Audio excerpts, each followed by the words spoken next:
Northwest Indiana and the Chicagoland area have been experiencing the coldest weather of 2015, with Arctic wind chills and record-breaking temperatures. A low of -8 degrees was recorded at O'Hare Airport Thursday morning, shattering a record set back in 1936.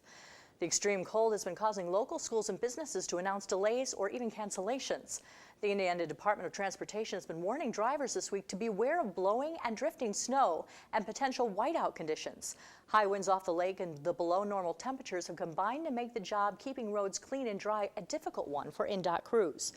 The Indiana Department of Homeland Security is cautioning Hoosiers to limit exposure to the cold to prevent frostbite and to wear layers of loose-fitting clothing and cover exposed skin if going outside.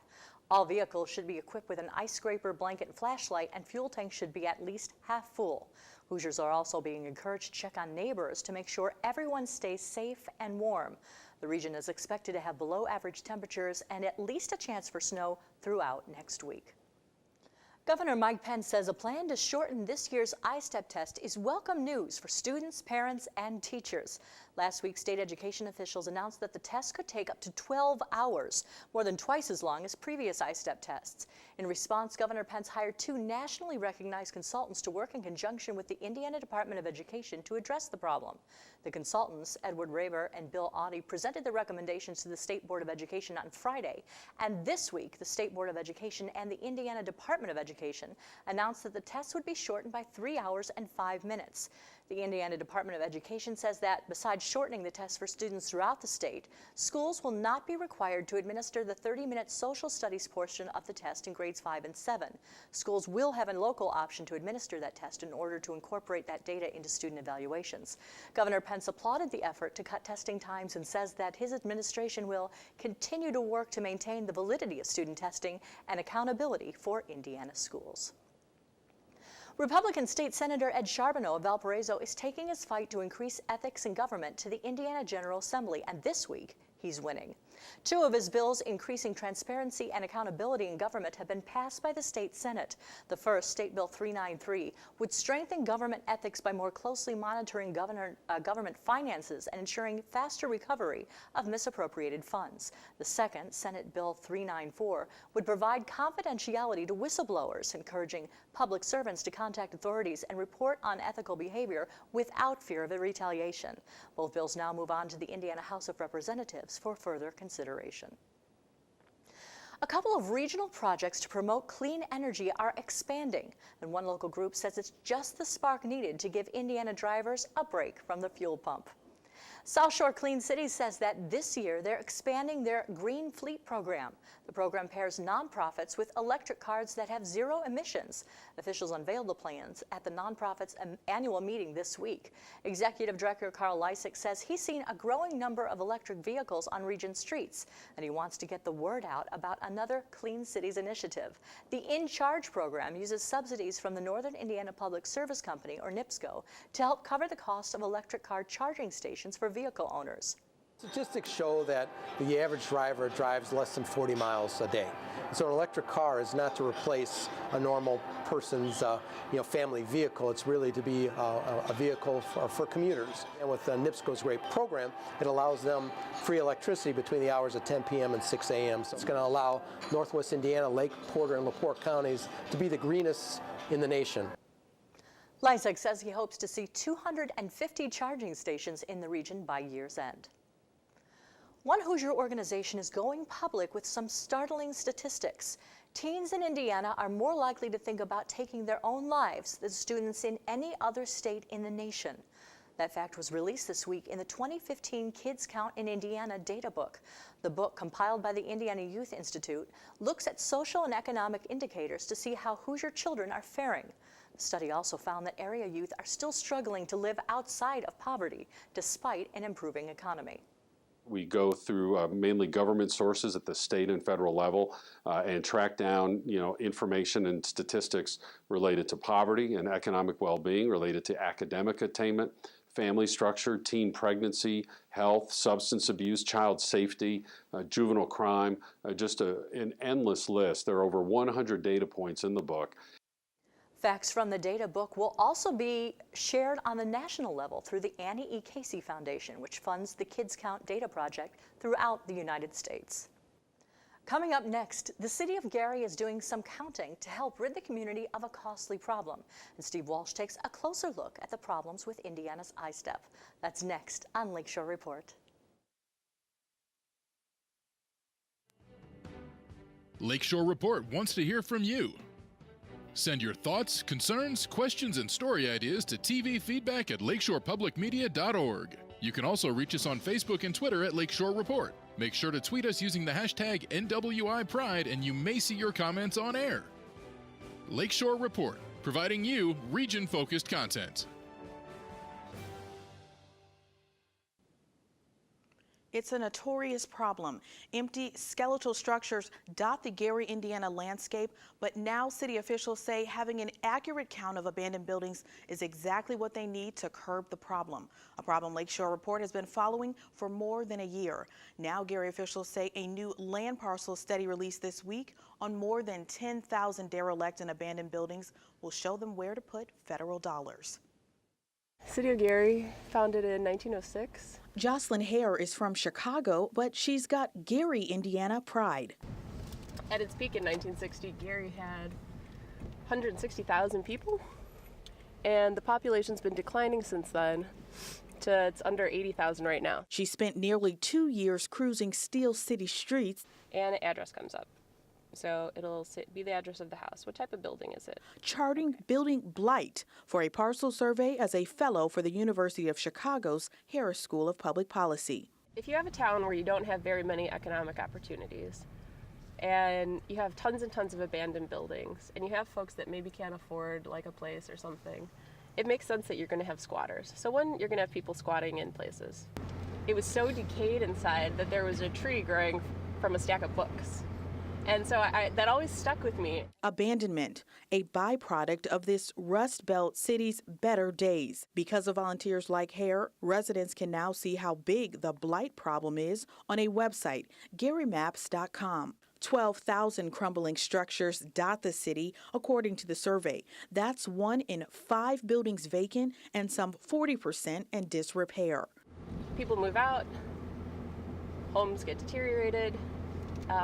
Essentially, as soon as a home gets empty, if it's not properly secured here, somebody's going to go through it and strip it. And so when things start looking bad, people don't want to invest in the neighborhood, people don't want to buy homes in the neighborhood, and it's really hard to turn around. Perhaps the most startling statistic, officials say many dilapidated homes are inhabited. It's of great concern to us, and that is the number of houses that are in really, really bad shape that are inhabited. And it just cuts to the core of the challenges that we have in our community around poverty. And what they're actually doing right now is forming a task force to look and check on those folks, given the weather conditions here. Officials say the survey will help them better target their resources, including $6.6 million federal dollars awarded from the National Hardest Hit Fund. But the funds only go so far. When you talk about this magnitude, you're talking about probably anywhere from $35 to $40 million. We have $6 million of that. And so there has to be a plan for repurposing. Hare says there's progress. A pilot program set for this spring using hardest hit funds will deconstruct homes while rebuilding lives. And the population we'd be working with are ex-offenders. So the reentry population, train them on how to take apart the houses. So theoretically, it's a self-funding model that would employ people and also get rid of blight. Gary's development office says only about 2% of the blighted buildings belong to the city. They'll be among the first targeted for demolition. In all, the city is set to tear down about 400 properties this year. February is Black History Month, a way to celebrate contributions African Americans have made to American history. All this month, Lakeshore Report is highlighting local nods to this national holiday in a segment called Lakeshore Salutes Black History Month. This week, we visit one Gary author who is addressing a real-life problem by using her imagination.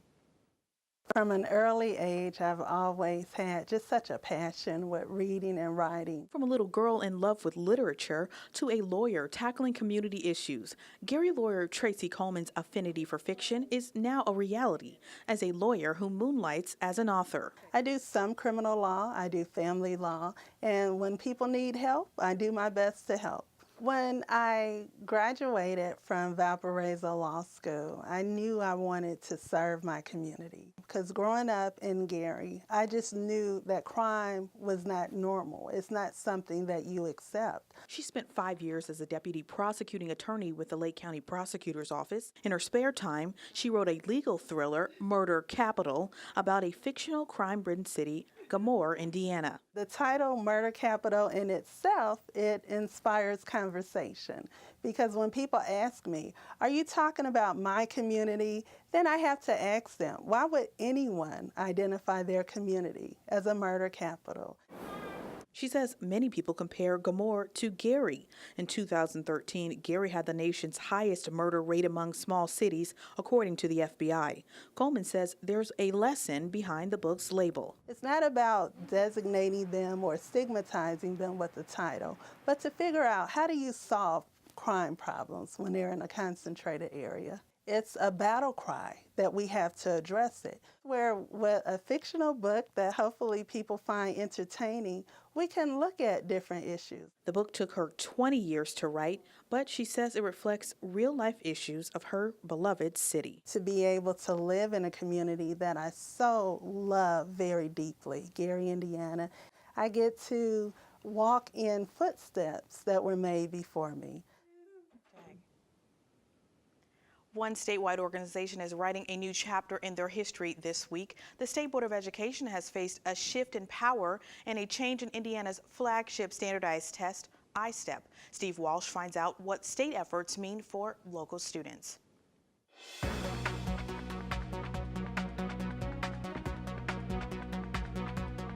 A number of education issues are swirling at the state and local level. The State Board of Education has to contend with everything from how to shorten up the I-STEP test, which has doubled now to 12 hours, to how to handle the Gary school system, which has been declared an at-risk school district by the state. To talk about it, we have Tony Walker, a Gary attorney who is the State Board of Education member whose district covers Northwest Indiana. Tony, welcome. Well, thank you for inviting me, Steve. Oh boy, there's a long list of issues we could get into. We might as well start with I-STEP because I think there's been a lot of people talking about I-STEP. The test, it's usually 6 hours. It's now going to be as long as 12 hours, and this really testing is going to start like at the end of the month. And we're only hearing about it really over the last week or so that it was going to be so large. What happened? Well, you may just be hearing about it now, but we at the State Board were well aware, as was everyone else that was been following education issues for the last year, that there was going to be a longer test. I mean, whenever you have more rigorous standards, as we now have, as Common Core actually, we're more rigorous standards, you're going to have a different type of test needed to really test those standards. Part of the movement behind Common Core was to make sure that kids were developing critical thinking skills. So what you have now in the assessment tests, be it PARCC or the Indiana test now, that have been developed around these new set of standards, are tests that are no longer closed in. The tests are longer, and they're going to be longer going forward because we have open-ended questions in these tests now. So more and more, we're getting away from a multiple choice type test with I-STEP to something where kids are required to really demonstrate a certain level of mastery. But to jump from 6 hours to 12 hours, that seems to have caught people by surprise, including Governor Mike Pence, who appointed 2 sets of consultants to look at ways to shorten that test. So it did, the 12 hours was a surprise, wasn't it? Well, the 12 hours is not certain. I mean, no one really knows how long it's going to take to administer the test. Really, some of the experts say it would not be 12 hours. It would probably be closer to 10 and some change. It's going to be a longer test. And I think part of what people react to is the idea that kids shouldn't be subjected to long stretches. My proposal was to just offer the test in smaller pieces over more days. I don't think in any scenario that I've heard of, a child wouldn't be sitting more than 3 hours at any one time to take this test. So, as you probably know, I'm the one person on the State Board of Education that voted not to tinker with the test. Not to tinker with the test. But everybody Correct. else wants to try to get that number down, maybe to 9 hours at least, split the difference. Yeah, and I think part of that is a response to political interest groups that, have raised a lot of noise with this, as well as to certain special interest groups, such as teachers, who have so much of their evaluations and compensation tied to the test that this just becomes another proxy fight in an accountability battle. All right, well, that's unfortunately where you have to leave it, at least for right now. This has been Tony Walker, Gary attorney, and also member of the State Board of Education. Thank you so much for being on. Thank you, Steve. Almost half of cigarette smokers try to quit a couple of times each year. Many say they would prefer reducing the number of cigarettes they smoke before trying to quit completely. A new study evaluated if using a specific smoking cessation medication for 6 months could help smokers reduce the number of cigarettes they smoked and eventually quit smoking altogether. Catherine Dolph has details in this week's JAMA Report. Jodelle Kaiser tried to quit smoking once and failed. She tried a second time, was successful for 2 years, but stress caused her to start again. I really punished myself when I started smoking again. I was so disappointed. But, people sometimes do that, and they have to get up, brush themselves off, and go again. After attending the inpatient program at the Mayo Clinic and using the smoking cessation medication varenicline, she says her third attempt is working. And so you didn't lose confidence, you didn't lose faith that you could do it? No, I knew I could. Varenicline has already been shown to help smokers who were ready to choose a quit date and then abruptly stop smoking. We were interested in doing a larger trial with varenicline, including a longer duration of therapy. Dr. John Ebert from the Mayo Clinic and co-authors studied a group of smokers willing to reduce the number of cigarettes they smoked with the intention of making a quit attempt within 3 months. Half the smokers took daily varenicline, and the other half received a placebo, both for 6 months. The proportion of patients who quit smoking was measured at 6 and 12 months. The behavioral reduction strategy used in this study recommended that patients reduce their smoking rate by 50% at the end of 4 weeks and by 75% at the end of 8 weeks, with an intent of making a quit attempt by 3 months.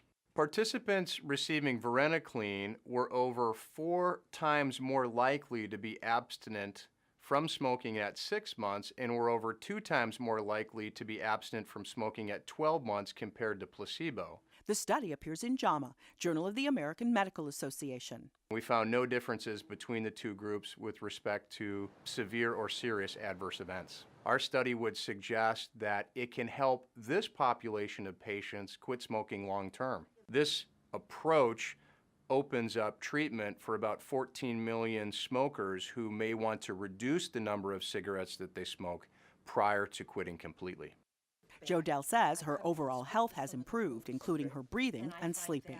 Do I have cravings once in a while? Yes, I do. But the important thing is, I'm a non-smoker. And I'm very happy with myself. Catherine Dolph, the JAMA Report. Smokers participating in that study were also asked to reduce the number of cigarettes they smoked by 50% at the end of 4 weeks and 75% by the end of 8 weeks to try to give up smoking by 3 months. Often, it's the things most people have given up or thrown away that serve as inspiration for a couple of area artists. John Kane has this in this week's Eye on the Arts.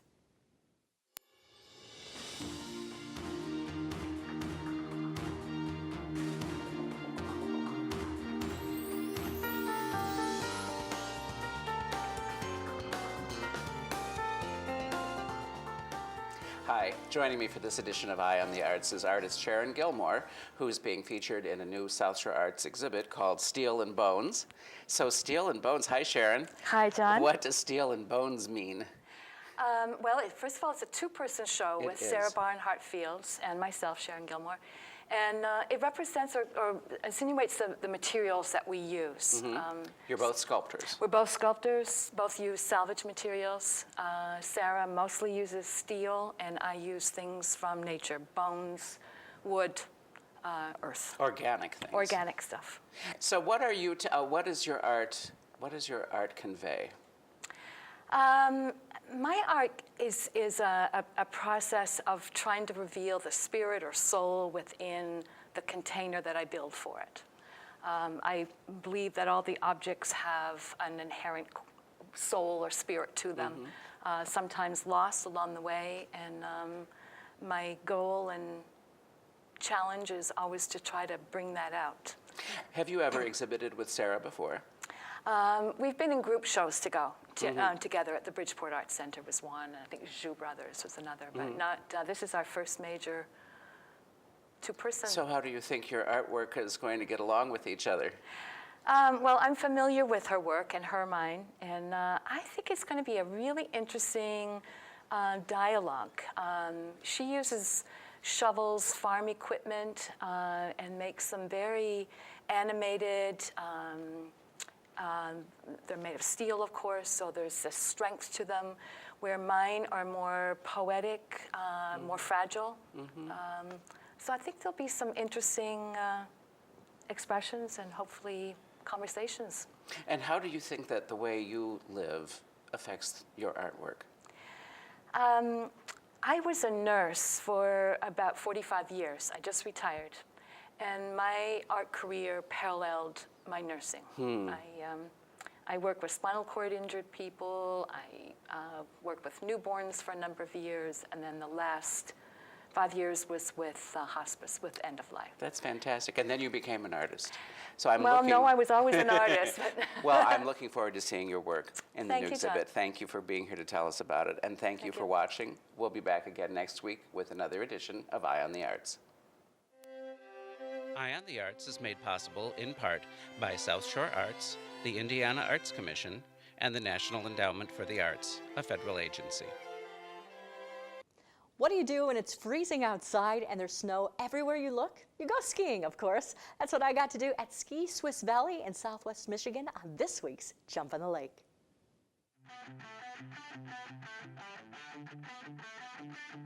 Jamie, Swiss Valley is like home for you, isn't it?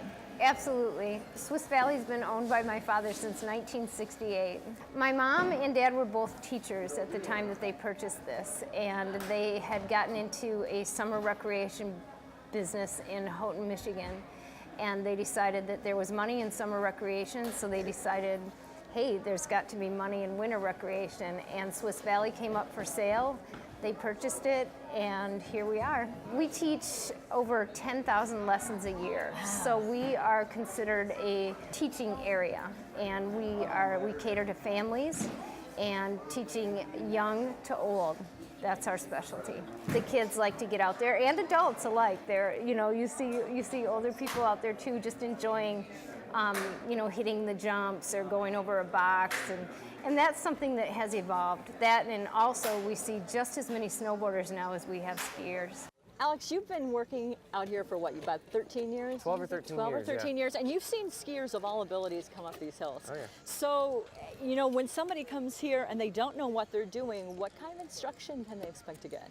If they don't know what they're doing, they can expect to, get a beginner lesson, and that's what we do the most of here. We do teach beyond that quite often, but we do a lot of beginner lessons. I see little ones who, some of them look like they've been on skis for quite a while, but others who are just their first time out. They got teeny little skis, and you guys are taking them through it as well, aren't you? Absolutely. We teach very little kids how to ski all the time. Now, their parents don't necessarily just leave Just them let them go. They don't leave them and take off. That would, obviously, that would be silly, but there's a lot of kids who are self-sufficient skiers out here who are 5 and 6 years old. Well, now that you've taught me a little bit, let's get out there and see if I can stay upright. Okay, cool. I want you to notice a couple things. The inside edges, the edges that are, on the inside of my snowplow are engaged in the snow right now, and these two edges are out of the snow, okay?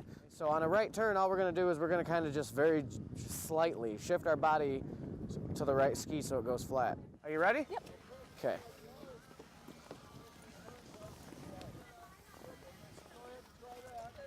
Okay, that works. Let's come back up here. We're gonna do one turn to the other direction. But you made both turns happen, okay? So let's go ahead and shove you down the hill from the top. Okay. Sure, no problem.